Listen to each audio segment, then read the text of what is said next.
आप सभी को नमस्कार। मैं कक्षा 9th का मैथ प्रश्नावली है 11.2 का मैं सवाल बताने जा रहा हूँ जो चौथा सवाल है।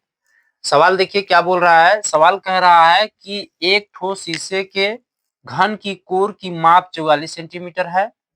इसको पिघलाकर 2 सेंटीमीटर त्रिज्या के कितने गोलाकार छर्रे बनाए जा सकते हैं। गोलाकार छर्रे जैसे गोल जो होता है इस तरह से होता है। अब इसकी जो त्रिज्या जो दिया है कितना दिया है 2 सेंटीमीटर दिया है। इस तरह से 2 सेंटीमीटर दिया है। अब इसी तरह से त्रिज्या यानी मान दे दिया है और इसकी जो टोटल जो माप है वह कितना है 44 सेंटीमीटर यानी घन जैसे गोलाकार जो पिघला करके जो छारा बनाया जाएगा उस छर्रे की यानी गोलाई पहले दे दिया है। अब कह रहा है घन, घन के मतलब होता है जैसे माचिस की डिब्बी देखे होंगे वो घनाकार होती है उस तरह से। तो हम इसमें चित्र नहीं बना रहे हैं। अब देखिए मैं सवाल को हल कर रहा हूँ डायरेक्ट। तो जैसे हम लिखेंगे माना, पहले लिखेंगे हम हल, इसके बाद लिखेंगे माना, फिर माना क्या लिखेंगे, माना भुजा, भुजा ए बराबर कितना दिया है 44 सेंटीमीटर, यानी भुजा ए बराबर कितना दिया 44 सेंटीमीटर दिया है। अब लिखेंगे भुजा का आयतन तथा तथा भुजा का आयतन ए क्यू बराबर हो जाएगा 44 का क्यू हो जाएगा। इस तरह से ए क्यू बराबर हो जाएगा 44 का क्यू, क्योंकि भुजा का आयतन है ना। तो भुजा यानी घन, भुजा का घन का आयतन हो जाएगा यानी ए क्यू बराबर 44 क्यू हो जाएगा। अब क्या करेंगे गोलाकार छर्रे का आयतन निकालेंगे। तो चूंकि गोलाकार छर्रे का आयतन बराबर हो जाएगा गोलाकार छर्रे का आयतन बराबर हो जाएगा, क्या होगा भुजा का आयतन बटा गोले का आयतन। तब भुजा का आयतन कितना दिया है ए का क्यू। अब गोले का आयतन का सूत्र क्या होता है, तो गोले का आयतन का सूत्र होता है 4/3 पाई आर क्यू। इस तरह से होता है। तो अब देखिए हमारा जो भुजा का आयतन यानी 44 दिया है तो 44 का क्यूब है तो हम क्या करेंगे 44 का क्यूब कर देते हैं बटे में 4/3 पाई, पाई तो यानी हम इसको क्या कर देते हैं 22/7। अब देखिए आर क्यू, आर का मान कितना दिया हुआ है पहले से नहीं लिखे है, यहाँ पे लिख देते हैं। और त्रिज्या आर बराबर 2 सेंटीमीटर, क्योंकि यहाँ पे त्रिज्या दिया है ना 2 सेंटीमीटर, 2 सेंटीमीटर हम मान लेते हैं। अब क्या करेंगे आर का मान हम क्या करेंगे 2 का क्यूब, इस तरह से हो जाएगा 2 का क्यूब। अब देखिए अब क्या करना है इसको, यानी 44 गुणे 44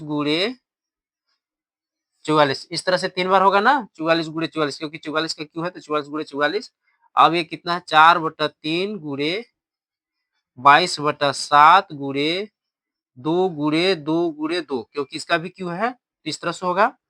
अब क्या करेंगे हम 44 गुणे 44 अभी ऐसे ही रहने देते हैं 44 गुणे 44।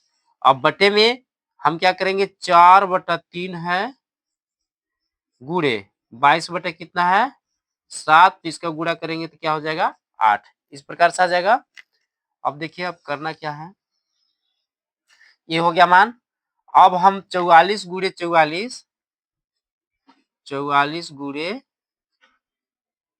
44 इसको और नीचे लिख देता हूँ, या तो मैं थोड़ा सा इसको इधर ही हल करता हूँ।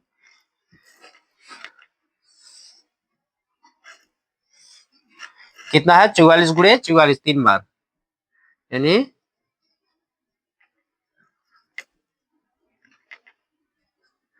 44 गुणे 44 गुणे 44 बट्टे में आपका ये 3 गुणे 7 ऊपर चला जाएगा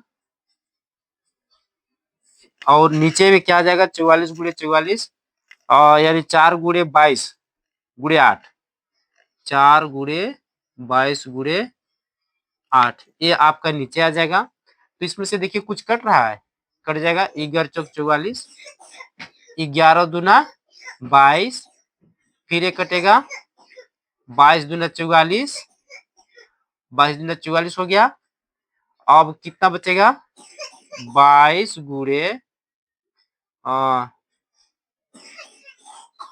22 दूना 44, 11 चौक 44, यानी 22 गुणे 44 गुणे 21 बट्टा हमारा बच जाएगा 8। अब देखिए ये भी कटेगा, काट करके देखिए 4 और 11, 4 दूना 8, और अब ये काटेंगे तो कितना हो जाएगा 11 चौक 44। अब आ जाएगा 11 गुणे 11 गुणे 21, इस तरह से मान आ जाएगा 11 गुणे 11 गुणे 21 आ जा रहा है। तो अब इन सबका यदि गुणा करेंगे हम 11 गुणे 11 गुणे 21 का, तो आ जाएगा हमारा 2541 छरे बनाए जा सकते हैं, बनाए जा सकते हैं। यही हमारा क्या हो जाएगा आंसर। मैं उम्मीद करूंगा कि आप लोगों को ये सवाल बहुत ही अच्छी तरह से समझ में आ गया होगा। अब इसी तरह से हमारे सवाल को समझने और जानने के लिए आप मेरे चैनल से जुड़े रहिएगा। जुड़े रहने के लिए आपको सब्सक्राइब तथा लाइक और शेयर जरूर करना पड़ेगा। धन्यवाद।